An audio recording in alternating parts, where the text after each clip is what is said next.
That'll be sufficient. We're recording and go. Are we recording? Yes, we're recording. Why are we Is recording? Eat a dick. this is an existential question that we'll deal with at a later time. Okay, Jesus. so getting started here. Let's talk a little bit about the background we're in, and then I'll give you guys a chance to go around and introduce your characters. So the concept here is you guys are members of the away team. You're stationed aboard the Enterprise. The Enterprise itself is just a massive ship. It is the jewel in the crown of the Royal of the Navy, the Royal Imperial. Jesus, can we start over? Yes. Let's start over. Okay. Not Starting stopping over. the recording. Perfect. Fuck it, we're doing it live. So the Enterprise is the jewel in the crown of the Royal Imperial Navy of the Federated Kingdoms. It's easily several hundred feet in length. It has a crew complement of 600 for That's basic too sad. operations and several dozen officers and their assorted retinue. The ship is a marvel. It showcases the rapid advancement of both magical and traditional engineering under the new age of enlightenment that the Federated Kingdoms have brought to Faerun. Everything about the Enterprise distinguishes itself from ships of its caliber, or ships of its ilk. From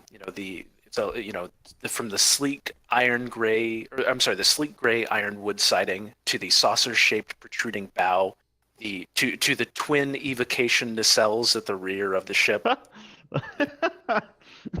Oh my god. Crump is a fan of evocation cells. Aren't they technically nacelles? Yes, that I did say nacelles. Okay. But they're evocation nacelles. These aren't traditional sci-fi nacelles. These serve a much different purpose. It takes So, arcane, and anti-arcane and annihilates them. We'll definitely get to that. So the Enterprise finds itself in an odd position as a warship. It's a time where there's not a lot of action. Tremulous peace has been formed between the Federated Kingdoms and the Romulan Empire that the kingdoms had been at war with. Yeah, with an apostrophe even. Large-scale naval battles. So large-scale naval battles that the ship was built for have become pretty rare. The ship itself is still an invaluable tool for keeping the peace and ensuring the safety and supremacy of the Federated Kingdoms. In recent days, the Naval Command has chiefly utilized the Enterprise to project the Imperial naval power to the furthest reaches of the kingdoms, quelling riots, halting bandit raids, investigating strange goings-on, and whatever else it can do to help support the needs native folk. Much of the time, this entails operating well beyond the reach of what a ship and a typical crew of sailors can be expected to accomplish. And this is kind of where all of you guys come in. Because of the unusual mission of the Enterprise, she has an unusual crew. Groups of adventurers like yourselves are often garrisoned aboard the ship to undertake more dangerous, delicate, and, let's face it, dirty missions. Adventurers are treated as officer-level crew. They answer to the captain and the senior staff only. Okay. Although adventuring parties do... Senior staff. I need We'll get to that. Please do not interrupt the DM again, or you will get disadvantage. So adventurers... Exactly, that's the way to handle it. So adventurers are treated as officer-level crew. They answer to the captain and the senior staff only. They receive all the benefits and the perks of the officers without any of the administrative or managerial duties. I'm not going to make you guys, fill out paperwork or anything. In addition to receiving pay on par with the captain himself. So you get a stipend. We'll deal with that a little bit later down the line. Though you guys will often be taking on far greater risk than any normal member of the crew will. Okay, so most of you are expendable. We are registered. Exactly. That's exactly how I want you. If you guys remember the episode Lower Decks, where it's the the petty officers in 10 Ford discussing who's going to get a promotion next. That's you guys. Doesn't one of them die in an escape pod? Yes, that is what happens. That could be some really good foreshadowing. We'll see. Damn it. So most of you have come to be in the service of the Enterprise of your own accord. Typically through direct recruitment or voluntary service. I'll leave it up to you guys to decide, what fits your character. Maybe you're driven by strong patriotic motives or a desire to serve the kingdoms. Perhaps you felt a divine call and signed up in service of your religious duties. And some of you have even come under, military impressment. Through royal decree, all citizens of the realm of the Federated Kingdoms are subject to a military draft under certain rare circumstances. Occasionally it's an alternative to corporal punishment for non-capital crimes. Or if you're a skilled person, you've got something to offer. Instead of being chained away in a dungeon or forced to break rocks in a quarry somewhere, if you've got something to offer, occasionally you may be given the privilege of having the opportunity to serve on a ship like this instead of taking a sentence. But typically in cases of extreme need, where a very specific set of skills and talents is required, that's usually why you'll be ending up here. So you guys, as a group, you're still fairly new to the gig. You've probably been together for a season or two, and I mean, let's face it, your first few forays into adventuring didn't really make for a compelling story. The building blocks of your characters were all there, and the captain could see the potential you had, but the performances were just an absolute mess. Without much experience under your belt, you'd think you'd have a hard time getting the crew to take you seriously as an asset to the mission. But, because of the extraordinary circumstances that brought each of you here and the sheer potential of your divine, martial, and arcane powers, everyone seems willing to give you a chance to grow into your roles. So that kind of sets the backstory of why each of you guys are here. Let's run through real quick, and we'll go down the list, and I'll let you guys each introduce your characters. We'll go by alphabetical order of the Discord channel. So, Cancer, you can start us off. I am Alvin Rollner. I'm a gnome rogue. I am here involuntarily. I would have been put into prison due to, some playful mischief. Due to some skill, some technical power, and some knowledge of the arcane, when offered the chance to aboard the Enterprise, I took it as a much needed asset as opposed to going into jail. I would see that as a bonus.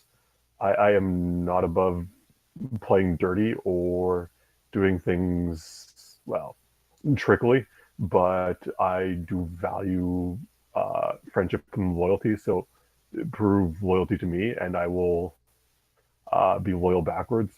I will quite often either be in an engineering bay or somewhere near a library, somewhere to just expand knowledge. I tend to grow. I would like to grow mentally more than anything possible. Beautiful. And Pat? I'm Brent. I'm big and I swing a big, pole. That's my thing. Pull. So Runt is ever. I was a young child when the captain picked me up, and I can lift real good, so they made me lift things. Runt is our resident Goliath midshipsman. He was picked up as a small child and has basically been raised on the Enterprise since birth. Cool. So, Joe, you want to follow it up? Absolutely. My stage name is Cal Breezy. I am a bard. And I stopped listening after they said the word stipend, pretty much. Most nights you can find Joe performing in 10 Forward. Cal puts on, you can find him seated on a stool at the front of the bar, belting out, hits from the 70s, the 1770s, 80s, and today. Naturally. You crewmen have no appreciation for the classics. Crump? So I am Silas Tetherian. I was forward deployed at Outpost Whiskey, which is on the northern west part of the frontier. Upon falling upon some bandits, we found a small village that was raided and destroyed.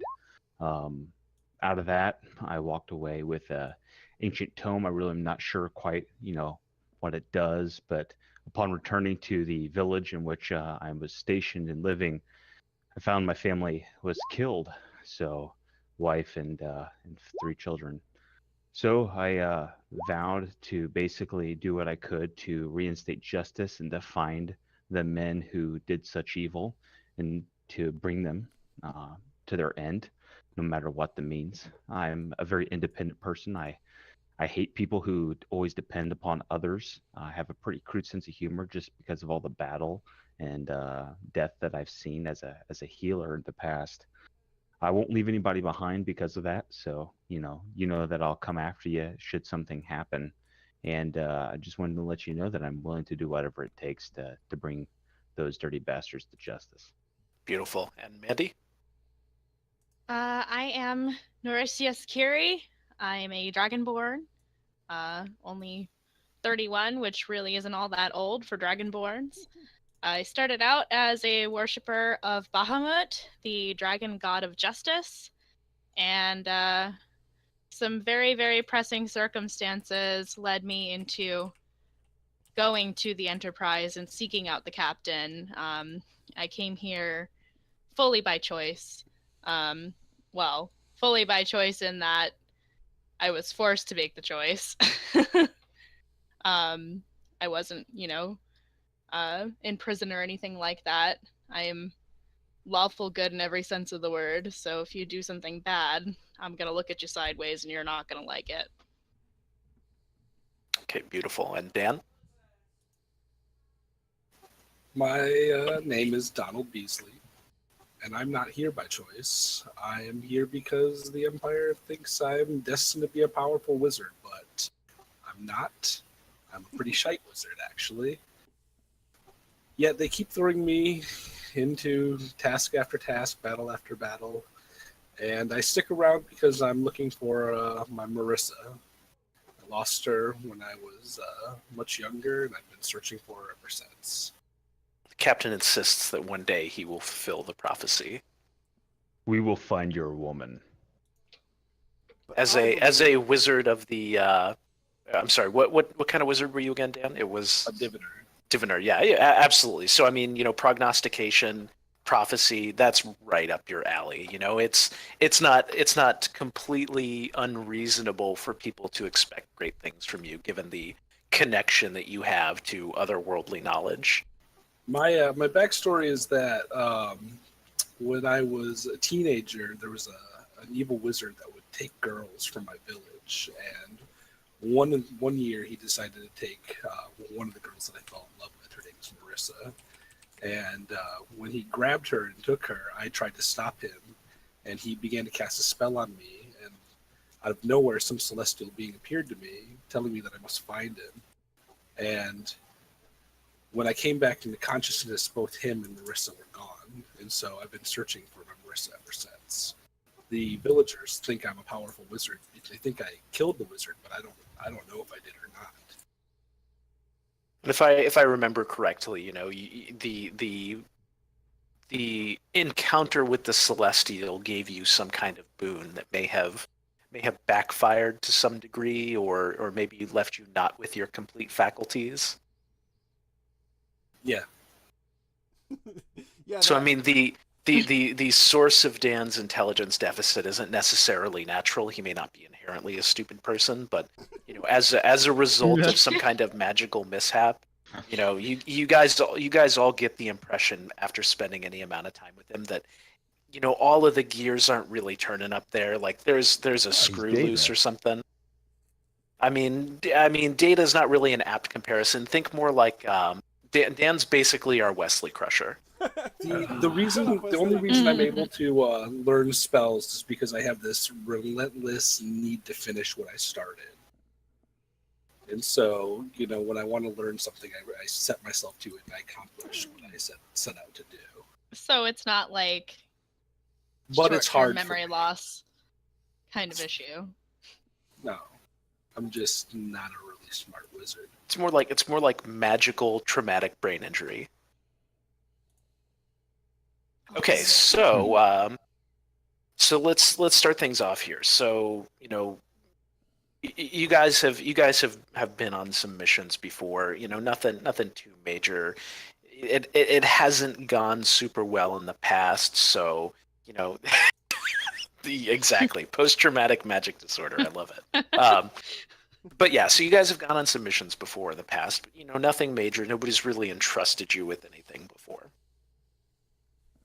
So you guys each have your own cabin aboard the Enterprise, as befitting an officer of the equivalent rank that you would have.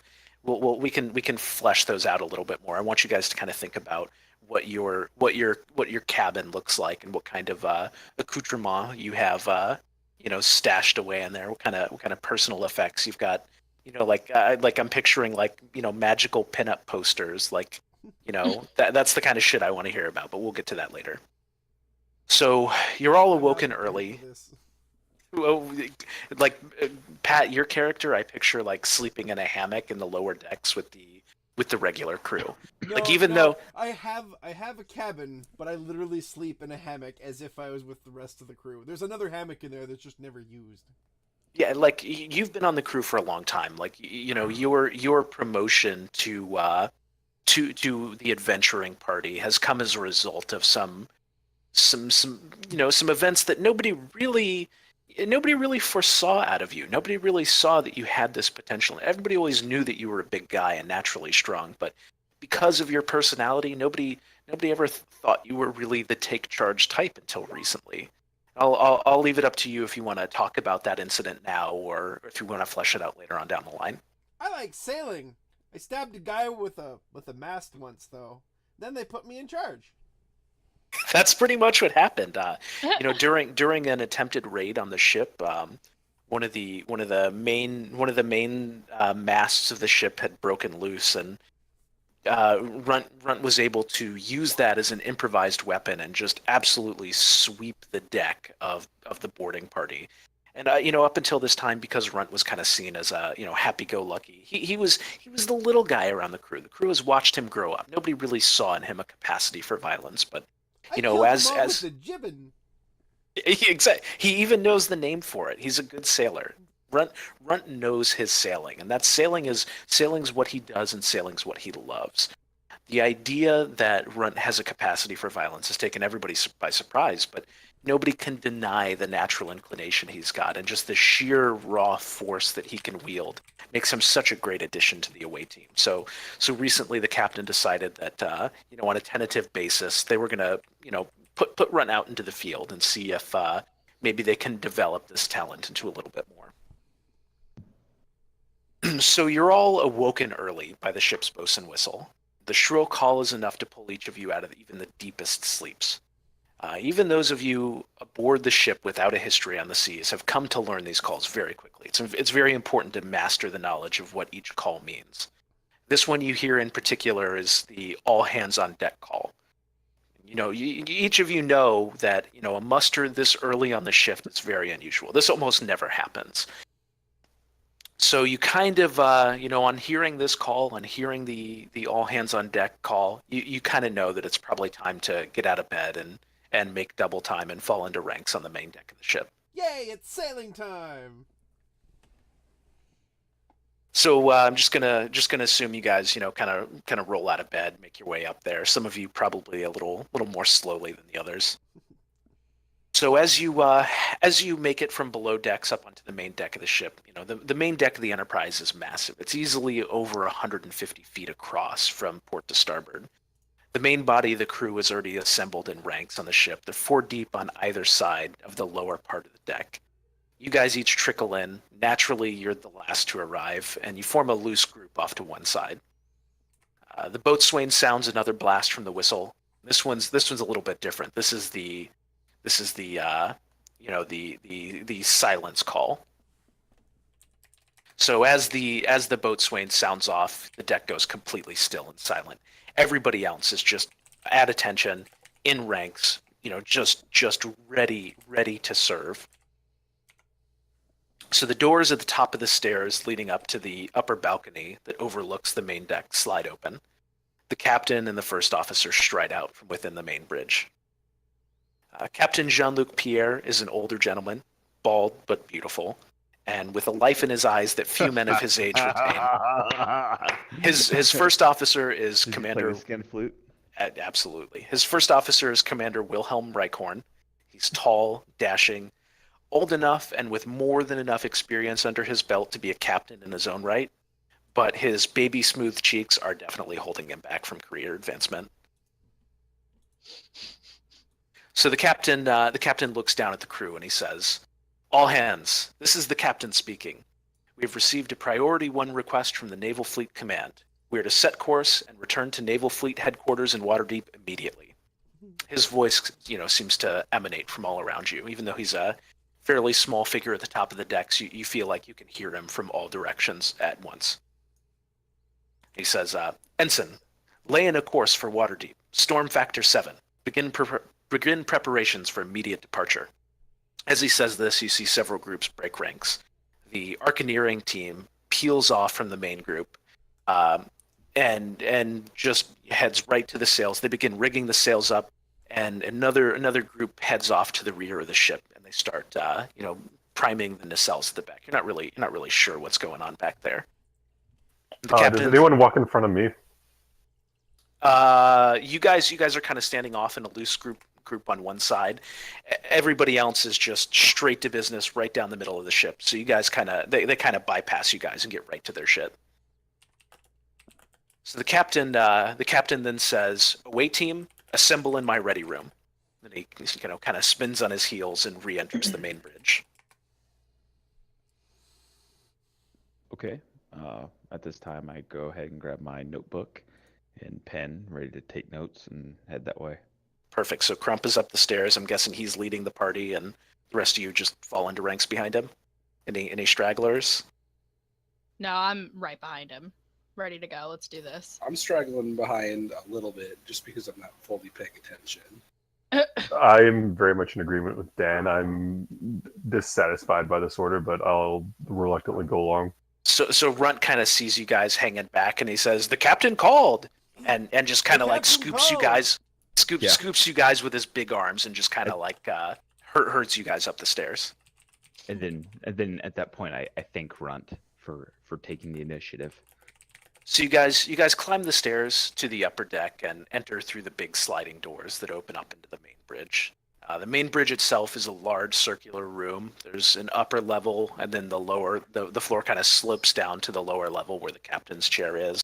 In the front of the bridge, you see big bay windows that point out on the bow of the ship. The big circular protrusion that just sticks out of the front of the ship. This is basically where the bridge opens up. So that big semicircle that you see when you see the profile of the ship, that's where you're at now. You're looking out those big, beautiful bay windows, and you can see out those windows. You see a picturesque rocky island outcropping, and just beautiful, clear blue skies and calm waters as far as you can see to the horizon.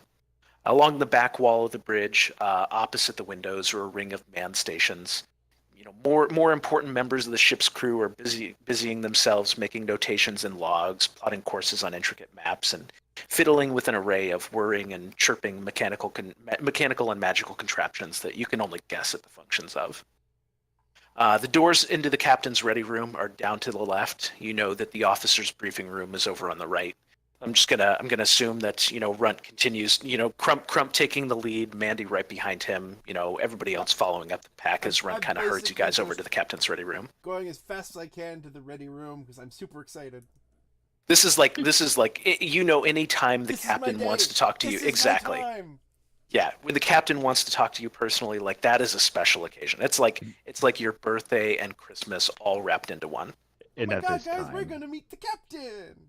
So Silas at this time is leery of what's going to behold them. So he's looking around, trying to get some type of indication or listening to the mumblings of the rest of the crew, trying to figure out what he could prepare for to have a on-point response to the captain should he request something. Okay, so you hear some chatter from the background. You pick up a couple of phrases here and there. You hear an Arcaneering officer talking about realigning the Abjuratrix field emitter.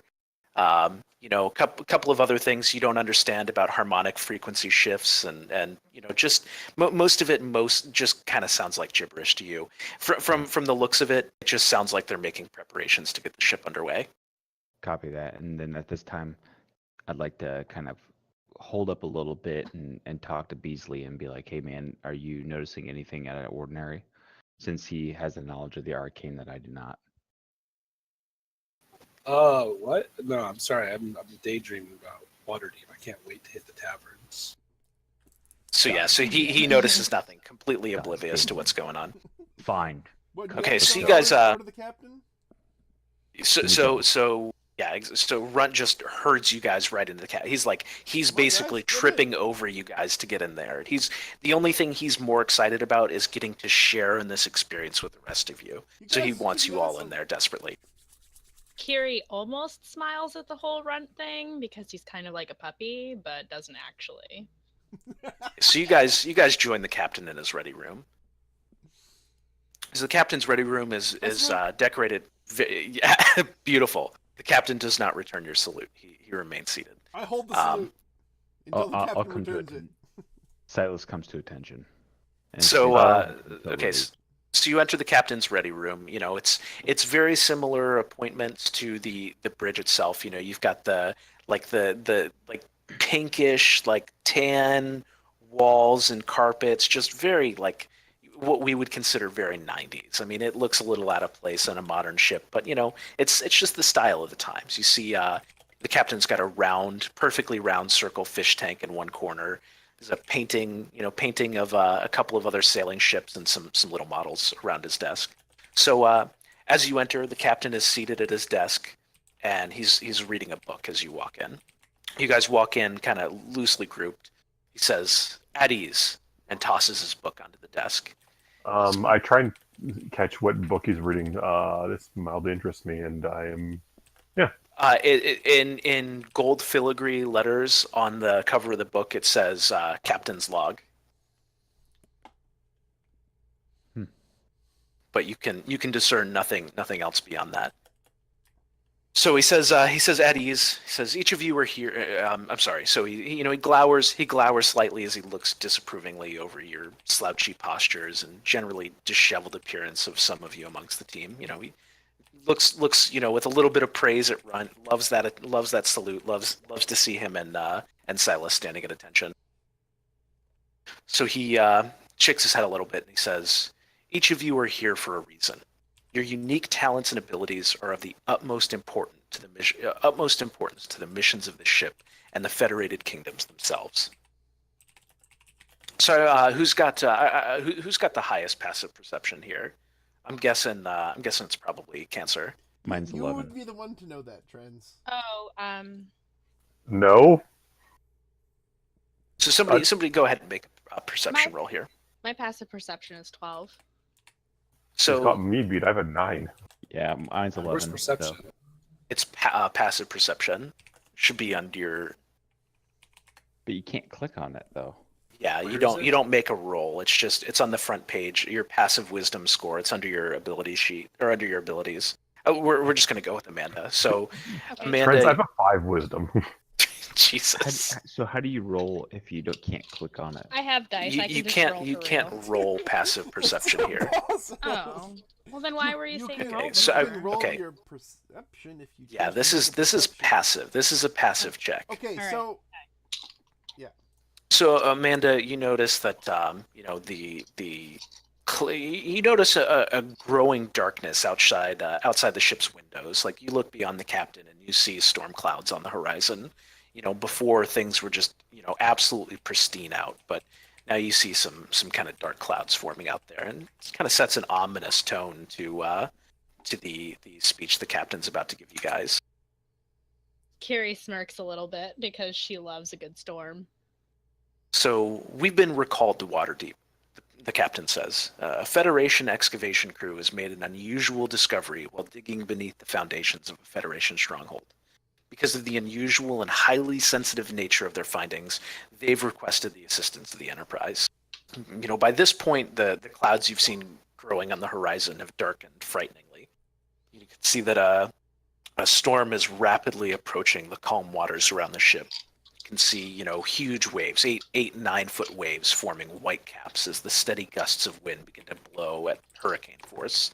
In the midst of this, the Enterprise is completely still and silent as this onslaught approaches.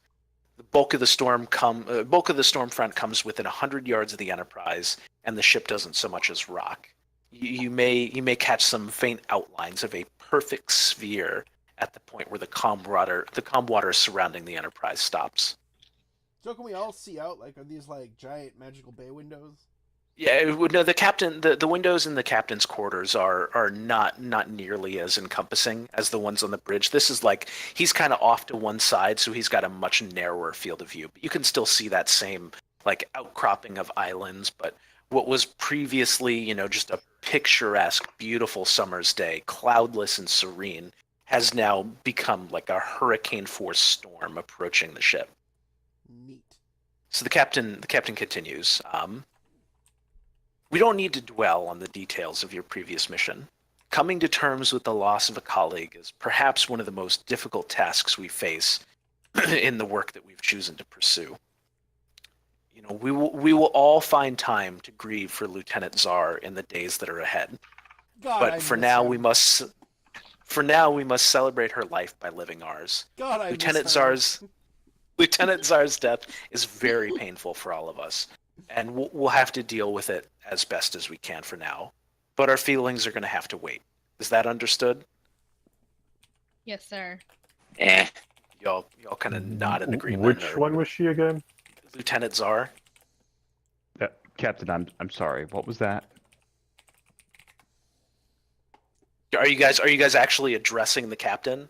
I Yes, actually yes. addressed the captain with that. So you guys know who so- Lieutenant Czar is. Lieutenant Czar was the former commanding officer of the away team. Some of you may or may not have worked with her before. The tragedy of her death is still near and dear to all of your hearts. On a very unfortunate mission, she succumbed and was just completely enveloped by some kind of unknown black ooze that seemed to be sentient.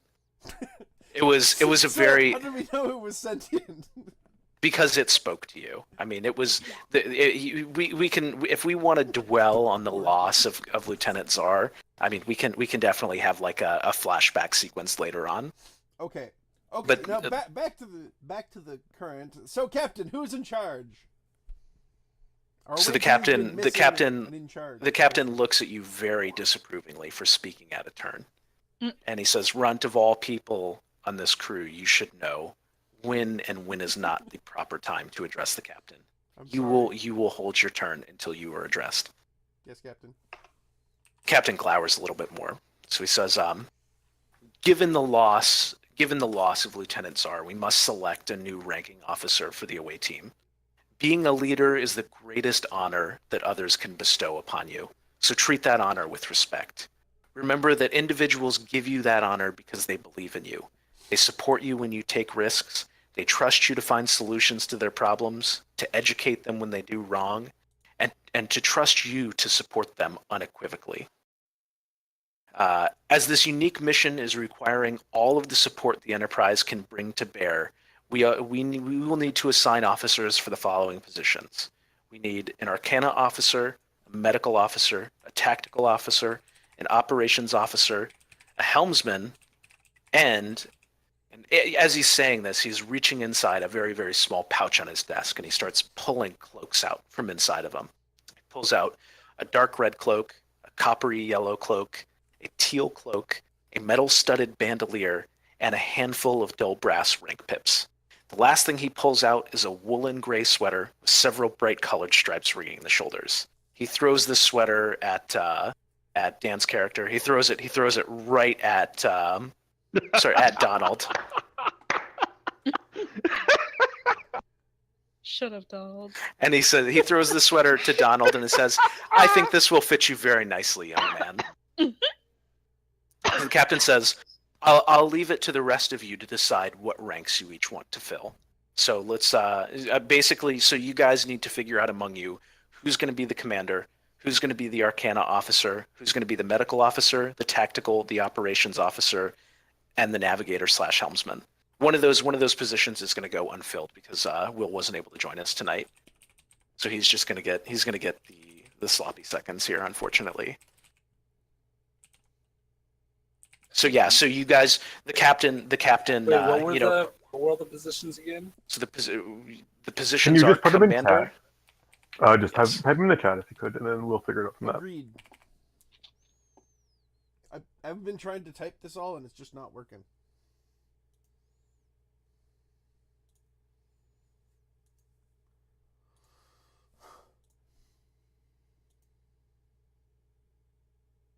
Okay, so I think it Wasn't there also a may. helmsman there? Yeah, navigator, helmsman.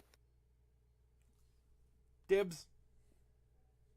I have the skills, well, I have the tools, and I have the talent. For what? For the navigator. He Oh, wants navigator. okay. Makes sense. Okay, so as you elect to be the navigator, the captain passes over to you a single bronze rank pip. He hands you navigator's tools and a compass that you may feel like has some magical properties. He also hands you an ink, quill, vellum, and a ruler. And in addition to that, he passes a potion bottle to you that looks empty, but feels like it has some kind of liquid swirling around inside of it. Let's go ahead and add the compass and unknown potion to your character sheet. The compass is going to give you a +1 on nature and survival checks. Nice. Is compass a legit item? I think it is. Yes, yes. You say that. So I think the important question here, like you guys need to unanimously elect a commander. That's kind of going to be the defining role here, and definitely the decision that's going to bear the most weight. Okay. Does It'll- anyone? Sorry. I do not feel responsible for anyone's lives. I would withdraw myself from the commander. Yeah, nobody's going to elect a criminal to be their commander anyway. I think that's a wise choice. I mean, I don't know. Redemption may be a theme here, so It's obvious, guys. I'm going to be the commander. you're Wesley. You got, you know what? In addition to your gray woolen sweater with the stripe stand, the captain also hands you a potion bottle that contains a golden amber fluid. Hint: it's apple cider.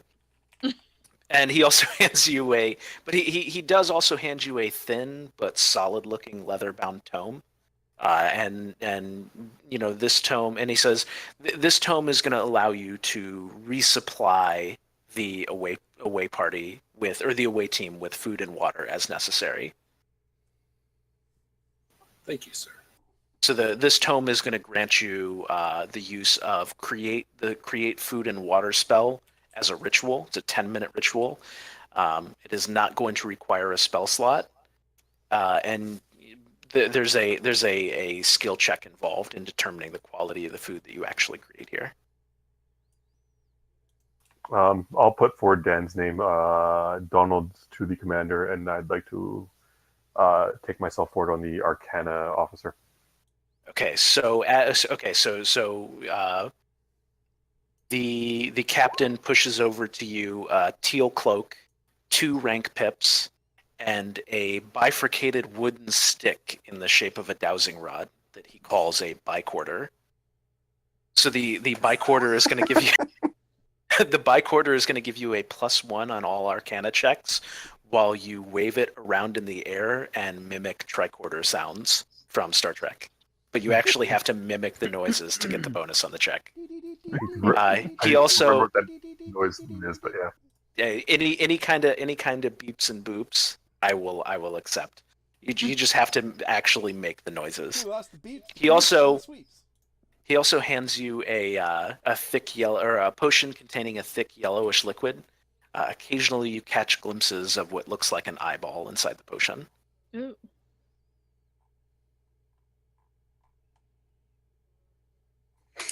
Fantastic.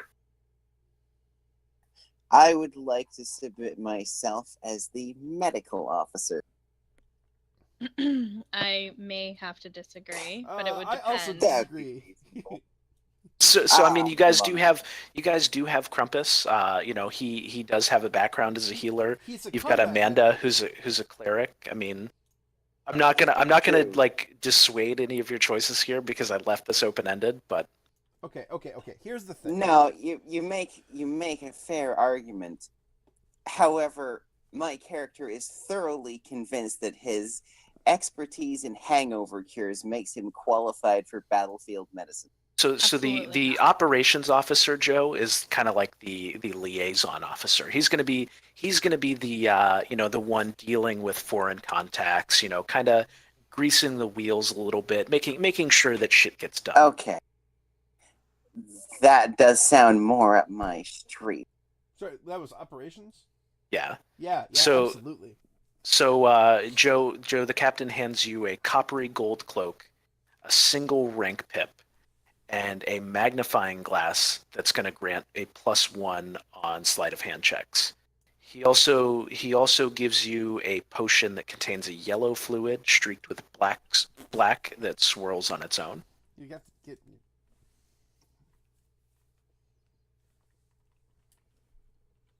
I think I might be, well, Crumpus, you may disagree. I think I may be the most healing oriented. Personally, I mean, I are think you also a cleric?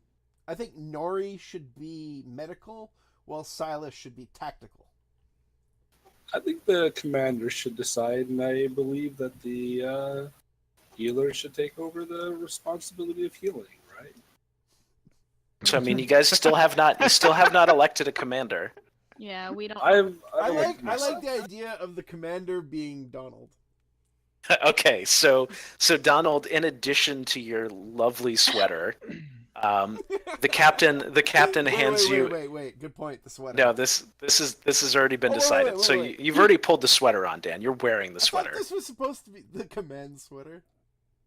So Command in sweater. addition to the sweater, and the captain just absolutely shakes his head as he's doing this. So He sees the trouble already that this has Silas- caused. So the captain Sir. passes you over, Dan, the red cloak, 3 command pips, and a slightly floppy triangular officer's hat. It's navy blue with gold embroidery. That hat's going to give you a +1 on all persuasion checks.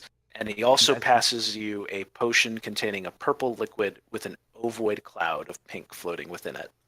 So Silas, Holy with crap. a great exhale, says, "Sir, I object. This individual doesn't know his asshole from a black hole. He can't even conjure the most basic of things." As you're speaking out of turn, you see the captain tap his hand to his chest, and as he does that, your heart immediately ceases beating and you become incapacitated. The captain says, "This is an excellent opportunity for me to remind you all of the importance of the chain of command. While you are in the field, I will not be able to supervise all of your actions. When you came aboard, each of you received a magical brand directly above your heart. And you guys all remember getting this. This was not a pleasant experience for most of you. The enjoyed brand itself is in the shape of a kind of oblong triangle with slightly thicker point on one side and a very thin point on the other. And it's clear at this point that the telepathic communications brand that you were promised on boarding the ship may have some additional purposes above and beyond that. The captain says, it's important to maintain the chain of command, and as you all have elected your captain, as you all have elected your commanding officer, it is important to follow that chain of command and obey the correct structure." To be fair, So the captain- I nominated him, and it was just kind of like you're like, "Yep, that's good." Yeah, you guys rolled with it really fast. I'm sorry that this is how things have turned out, but unfortunately we're going with Oh it. God, it's Brexit and Trump So- all over again. Well, It I mean, absolutely is. So again, the captain touches his magical brand again, Crump, and your heart immediately starts beating again, and you are no longer incapacitated. well, I So- mean, my so- character so My standing character up, just does not give a shit. So coming to a knee, Silas looks up at him with almost an inner monologue that says, "One day, old man, your time will come." You- And stands oh up God, and I said the says- quiet part loud and the loud part quiet.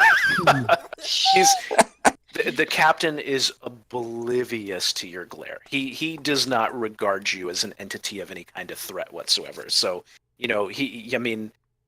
absolutely, like, you look at him with menace and your gaze burns into him, but it just rolls right off his back. He doesn't even acknowledge it. I'll So he walk says up that behind leaves- Crump and help him stand up a little bit better, clean him up a little bit, dust off his shoulders, and I pat him on the shoulder in appreciation, knowing who my friends are. So the captain says, you've got 2 positions left. You've got your tactical officer and your medical officer. Because of the haste of the situation, I'm going to go ahead and assign these tasks out. And he points at Kiri and says, Neurixius Kiri, you are the medical officer. He passes over to you a blue cloak, 2 pips, and a potion filled with crimson liquid that pulses regularly with a dull light. So we'll go through later on and add all this shit to your character sheets. So in addition to that, he hands you a healer's kit, and this healer's kit is going to give you a +1 on all medicine checks. And it also instead of having like a recharge time, or instead of having like a finite number of charges, it magically replenishes 24 hours after each use. So it basically can't run out. Would it be possible to get the items posted in the chat? Yes, yeah, we'll do that in a second here. And then to Silas, he glaringly says, Mr. Titherian, you will be our tactical officer. And he hands you a metal bandolier that gives you a +1 to armor class. So you go ahead and add +1 AC to your sheet. You get 2 command pips, no cloak though, unfortunately. And he also gives you a spyglass that gives you a +1 to all perception checks made using that spyglass. The potion that he passes to you is a blue potion that bubbles and it bubbles and steams as if it was boiling. And as you command, sir. Okay, so the captain seems satisfied, and he says, we will be arriving in Waterdeep by the morning. Each of you use this last opportunity to rest up, sort your gear out that you'll need for this mission, and know that we'll be underway early in the morning. He says, dismissed, and kind of shoos you guys out of his office. So just to get things out real quick, I'm going to go ahead and put in chat all of the ranks and the stuff that they get. So in the meantime, most of you guys head to Tenford. It's the tavern of the ship. You go to either get drinks, relax, gossip a little bit, maybe show off your snazzy new cloaks and command pips. Unless any of you guys do anything different, I'll let you guys tell me what each of you do. So I pat Silas on the back and I try to make amends over his disappointment at me taking the lead. It's okay, buddy. I join in, letting him know that it's okay. It's his first time. He'll get better at talking to the captain. I offer to buy Silas a drink and to talk tactics over that drink. So as you approach the bar, you notice the bartender behind the bar. She's a older human woman, dark skin, beautiful dreadlocks, and a really nice purple hat perched atop of it. You know her as Minen. She's the ship's bartender. She's got a wisdom beyond her years on her face. She's a staple of the ship. She's been. Uh-oh. No.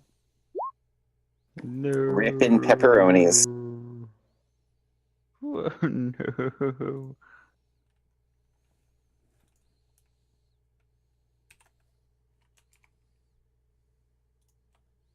Well, that was a good session. Yeah. And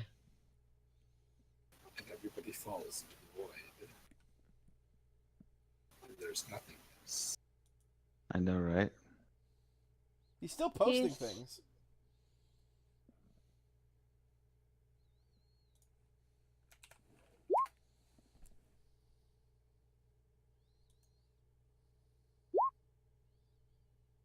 Weird.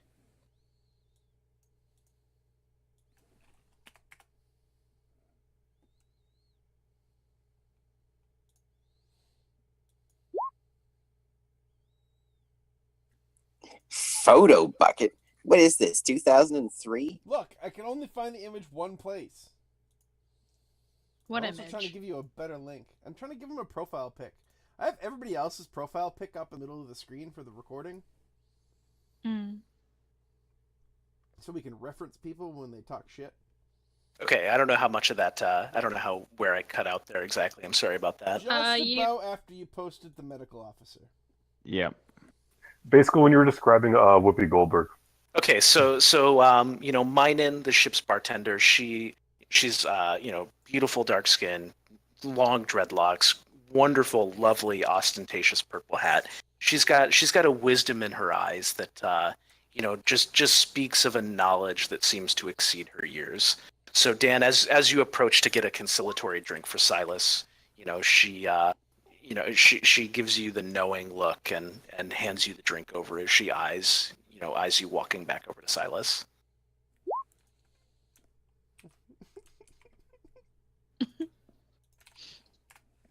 Sorry. So I flirt with her a little bit, but I'm definitely not interested. She's not my caliber. She's not in my league, and so I flirt, hoping that she gives me a discount. But I definitely play hard to get.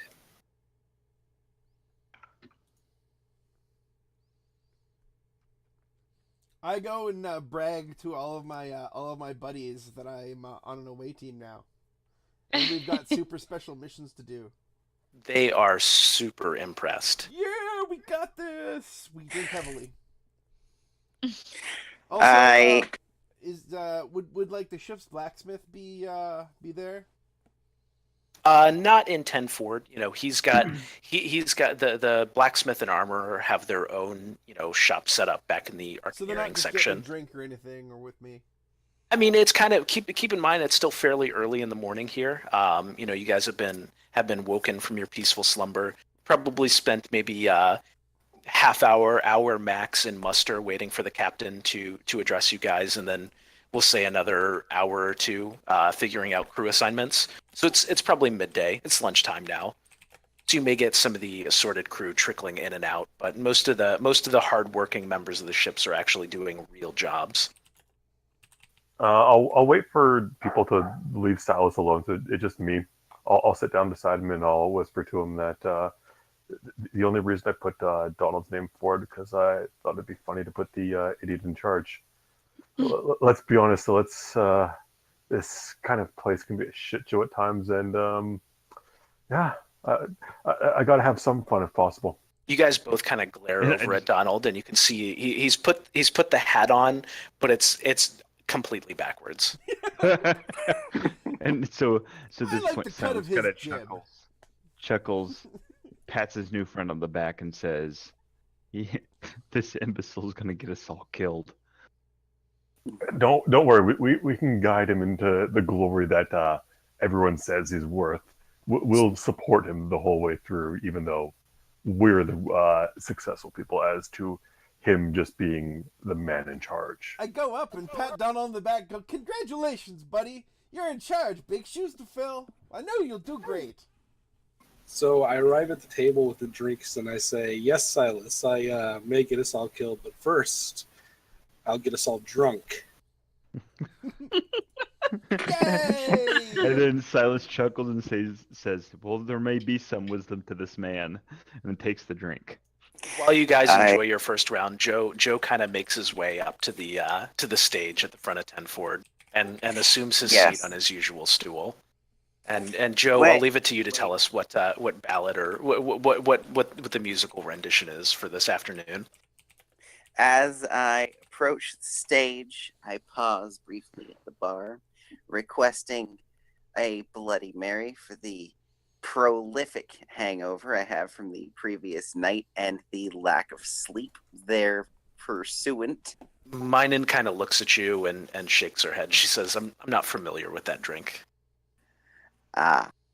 Tomatoes not exist in this setting.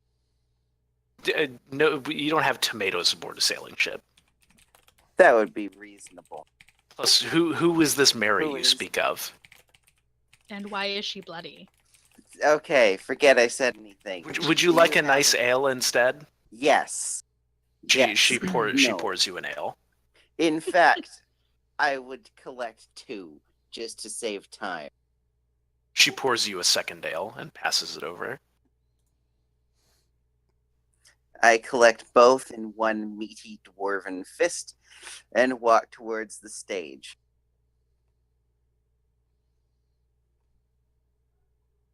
Okay, so you walk up to the stage. Your loot is already there. You're one of the only performers aboard the ship, so He's got loot, this is kill kind him. of your domain. Reasonable.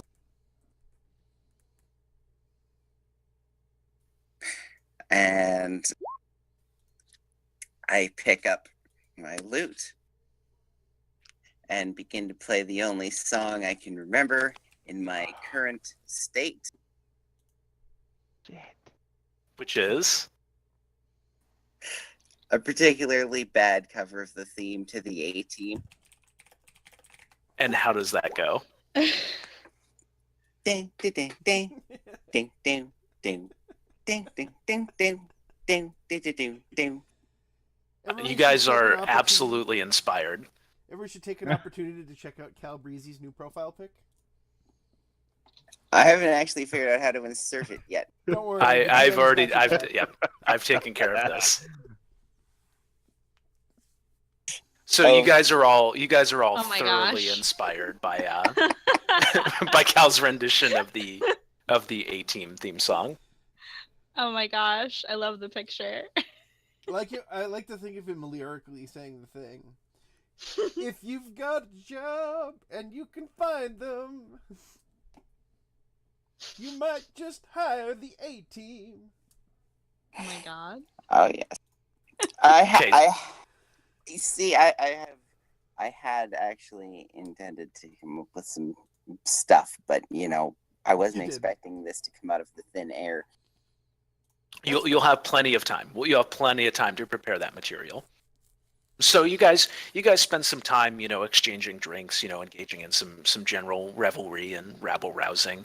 But you all know that you have an early morning and you've got gear to pack. You've got a mission in the morning to prepare for. So you don't spend over long. And unless any of you insist, I don't think you get too terribly drunk either. But who knows? Your commanding officer may see things a little bit differently. Oh, Yeah. I'm a notorious drunk, but I'm one of those ones that can power through the morning. Two large beers does roughly nothing to phase a dwarven bard.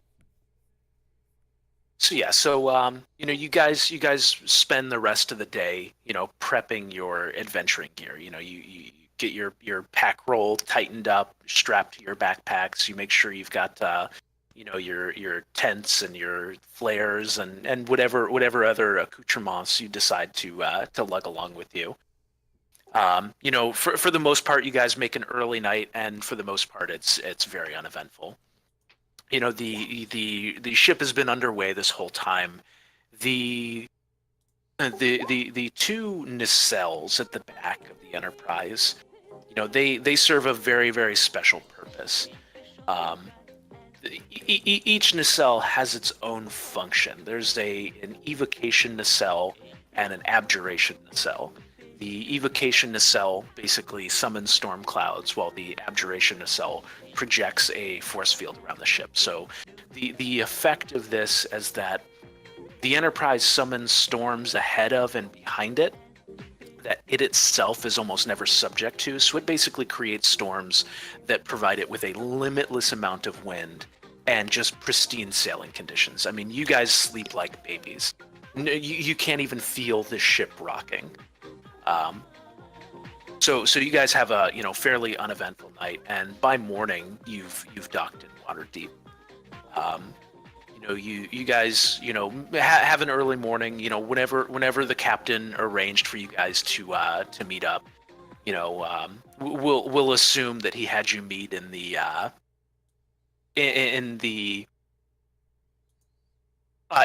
we'll call it the wagon bay. So the Enterprise has a complement of wagons stationed aboard. These are specifically for away teams like yourselves. They're fairly large size wagons, more than enough to accommodate all of you. Full crew complement. You've got an internal compartment of the wagon that's got more than enough room to stow whatever gear you guys decide to bring with you. So, I mean, you can definitely, anything you've got on your character sheets, you'll be bringing with you, but you'll be able to stow any of it in the wagon as necessary. So the wagon itself is very sleek and angular. Small slots in the front for windows. Sleek, again, sleek ironwood gray siding, just like the Enterprise itself, and it's pulled by a very, very stout looking roan horse who you all know is named Runabout. I like that. So overnight the captain has received standing orders. You've been told to depart at once the ship is docked, to take Runabout and to take the wagon that she draws, and to head to the Imperial Naval Fleet Command inside the city of Waterdeep. I mean, Waterdeep is a big city. This is the the seat of power for the Federated Kingdoms. After decades and hundreds of years of warring, the kingdoms of Faerun have come together and kind of seen the light, and basically put aside their differences and formed a cooperative government that's in the best interests of all the people of Faerun. Because of the massive improvements that have been made to basic life through the advancement of magical technology. Things have gotten a lot better for the people of Faerun. The traditional D&D ideal is that cities in D&D exist as faint points of light in the darkness. That the areas outside of these cities are. What? Can you guys hear me now? Yeah, I can hear you. Okay. Yeah, okay. I can hear you. I know what Okay. Gabe's talking Get about. out of my hand, and it's like, whoa. Gotcha. So yeah, I mean, you traditionally think of the cities in D&D as faint points of light in the darkness. This is more of a glittering empire strung together with passable roads between most major cities. There are certainly some dark corners of this world still, but overall, it's much has improved in the lives of the average person of the Federated Kingdoms.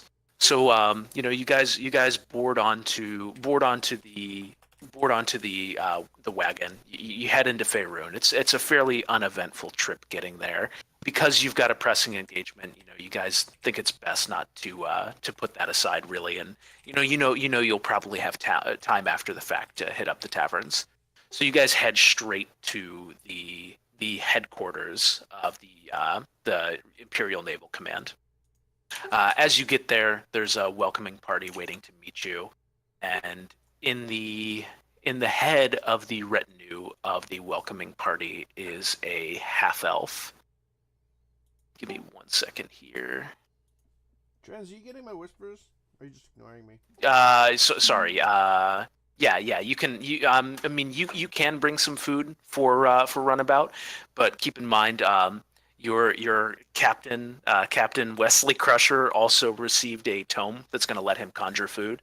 So when it gets to that point in time, Dan. Oh yeah, oh absolutely. I mean, yeah, absolutely. If you want to if Runt's the kind of character who just who absolutely adores animals, and you want to have some carrots in your pocket, by all means. He has a carrot in his pocket. Or is he just happy to see you? All right, so I salute the elf. Baby carrot or a regular carrot? Yes. Commander Beasley reporting in. I mean, he's a Goliath, so it'd be more like a zucchini. Oh my goodness. So the half elf introduces himself as Braga Moreberry.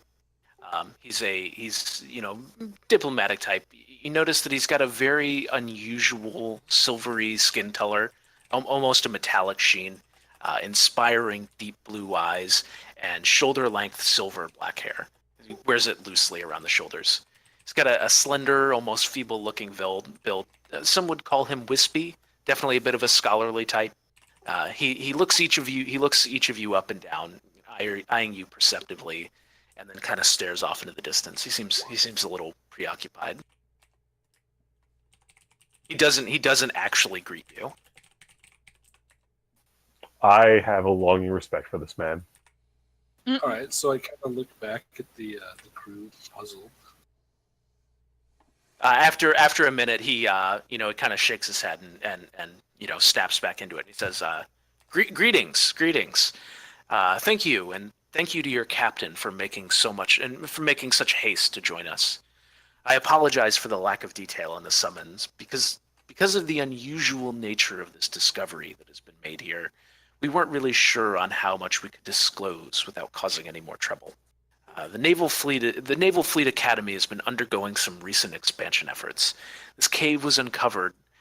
The cave we'll be visiting today was uncovered as we excavated out a foundation for the new wing of the Initiate Barracks. There's no records in the annals of Waterdeep of there ever being such a cave here. So for us to find evidence of human activity so deep beneath the surface is a mystery of itself.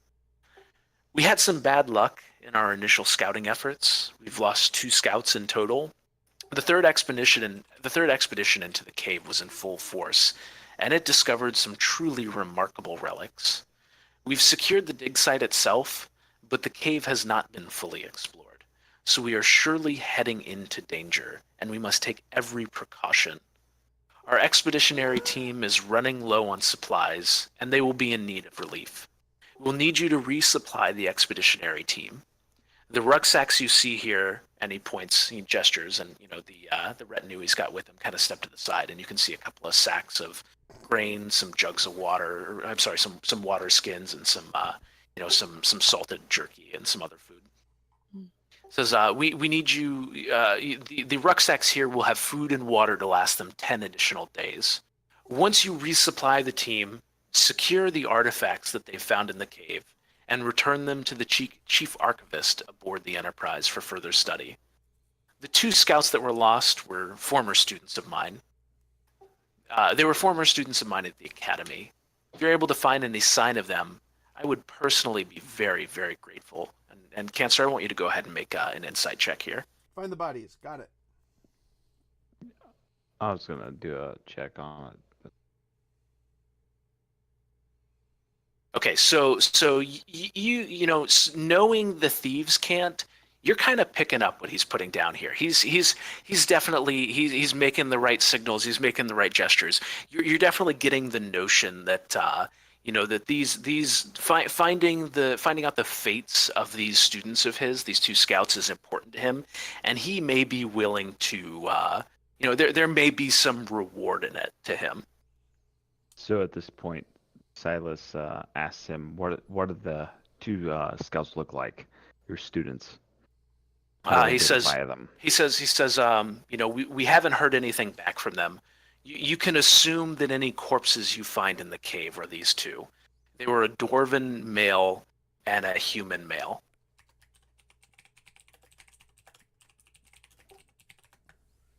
So I speak up and I go, so if we risk our lives and explore this cave for you, what do we get out of it? We get the honor of serving our company. So the insight that Cancer got out of this isn't necessarily what the rest of you got out of it. There was nothing implied in his offer to any of the rest of you. You don't really pick up on the subtle undertones here. So he looks at you, Dan, and he says, you would have my gratitude. I say to the elf. Oh, sorry, Dan. Go ahead. Gratitude doesn't give me, room for entertainment, especially now that we're here in Waterdeep. What need does an officer of an away team of the crown jewel of the Enterprise need of entertainment?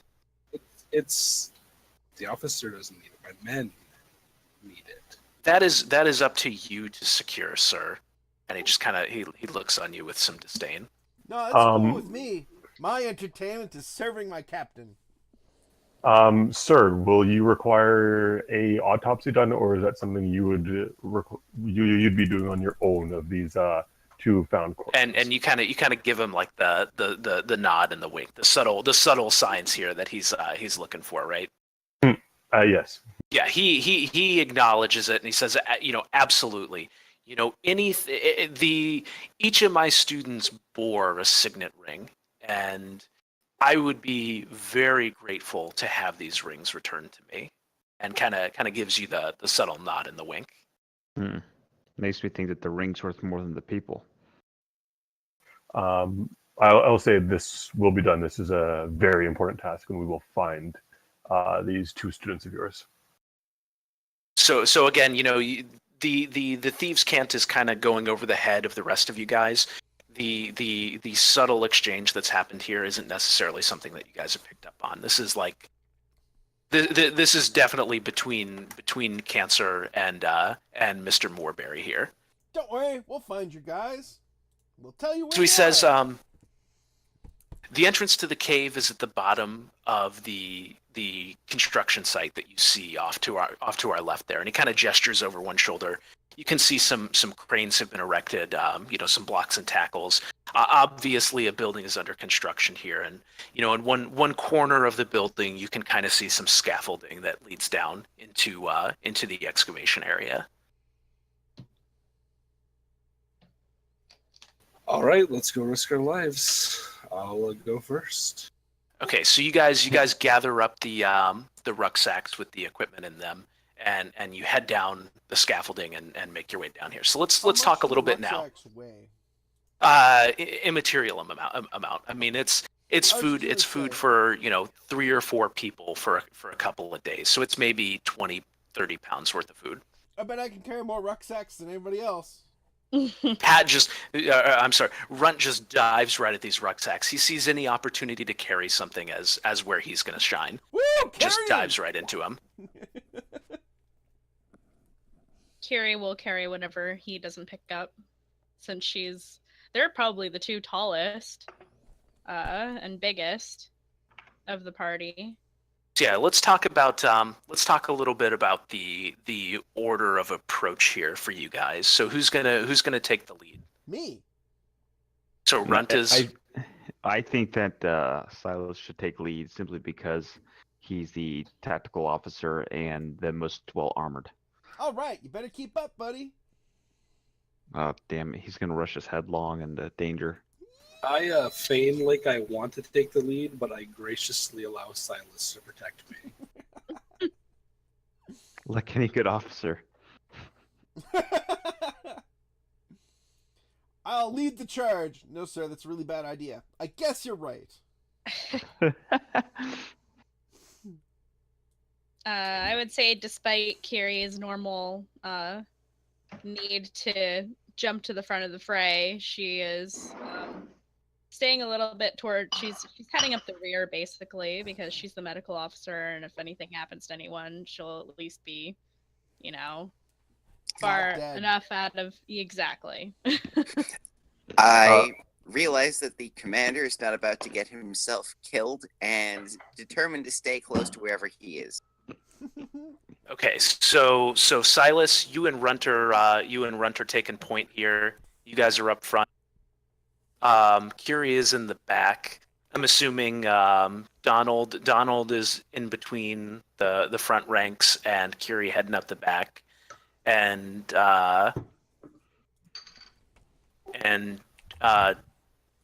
Cal is, I'm guessing, Cal is sticking close to Donald, and then Alvin is. I'll stick somewhere in the middle. Trying not to pick up any extra weight, not carry any of the rucksacks. I find menial labor beneath me. Oh, that's perfect. Okay, so the you guys head down the into the scaffolding, and you wind your way down some rough hewn stairs. Eventually, you move through enough of the construction site to kind of see the cave that they've opened up into. The cave itself is just utterly dark, pitch black, and as you guys crest the entrance of the cave, you are just plunged into darkness and cannot see anything ahead of you. I light a torch. Are you carrying everything? Well, yeah, I got 2 hands. All right, I'm impressed by your strength briefly, and then try and light my own torch off your own. Okay, so we're gonna flip the page over here, And if you guys kind of scroll down to the bottom of the virtual tabletop, you should see some shit light up here in a second. So run. You light a torch, and that is going to cast about 20 feet of light here. So can you guys all see that? No. Negative. All right, give me 1 second. No. Man, trying to get a pop out of my character sheet is like impossible. Get a what? Pop out? Trying to get pop out of my character sheet.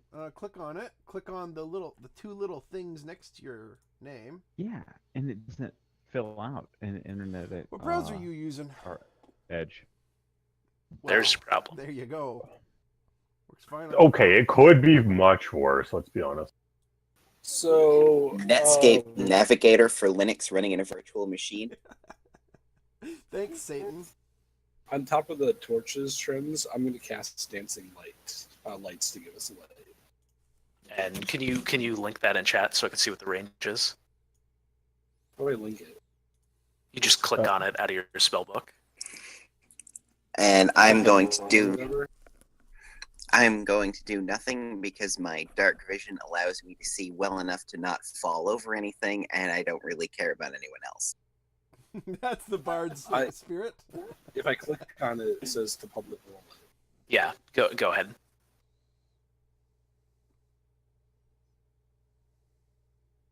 Okay, 10-foot radius. That's really neat. Yep. I also have light as a spell, so I could apply that too. Okay, so can you guys see your tokens on this sheet? No, I just see black. No, it's just black. Zoom way out and scroll down to the bottom of the page. I'm already at already the bottom. did. I'm zoomed all the way out. And you guys see nothing. Nothing. You remember we had this problem the other time? You had to like update something or like save it. Yeah, I definitely did that this time. I cast dances with wolves. You summon 10 wolves and they just absolutely devour you, and then dance on your corpse. The worst. Hold on 1 second. I'm gonna reach. I as a player. question why I didn't cast this on him sooner.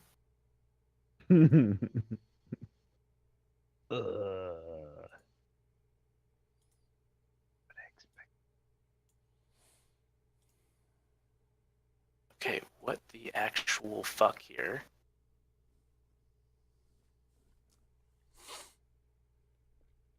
Did you enjoy my link that I linked? It was I did great. not Chat. see it. Oh, it was fantastic. It was. The YouTube. That what I thought that Joe was gonna sing. Oh, yeah, it's already on the recording. It was also really weird. Yeah. The Russians are weird. Grass tastes bad. While you're fixing that, can we take a quick bathroom break? Yeah, absolutely. If you guys need to take a quick 5-minute break, now is a perfect time. Okay. Great. I see I'm gonna drawings. pause So record. I see something. vectors. Yeah, I see like vector lines coming off of it that are like green or tealish. I'm Yeah, doing one and now. This is me. Oh, that's you. Okay, I see two now. I see. Yeah, that's just Pat drawing. No, there's you another could person. do both of them. There's another person. No, don't. If the lines touch, it's gay. Okay, what about now? Um, Do you guys see anything now? Laser Floyd! We do not. No. What the actual fuck? All right, Joe. While he figures that out, it is your job to serenade us.